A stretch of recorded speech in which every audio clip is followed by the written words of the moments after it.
It was at this moment that Nathan knew he fucked up.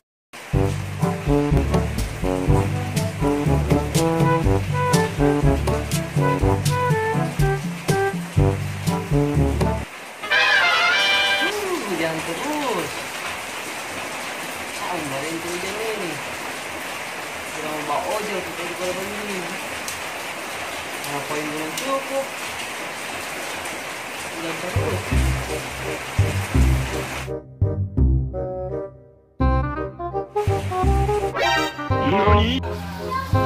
Cukup mas, cukup.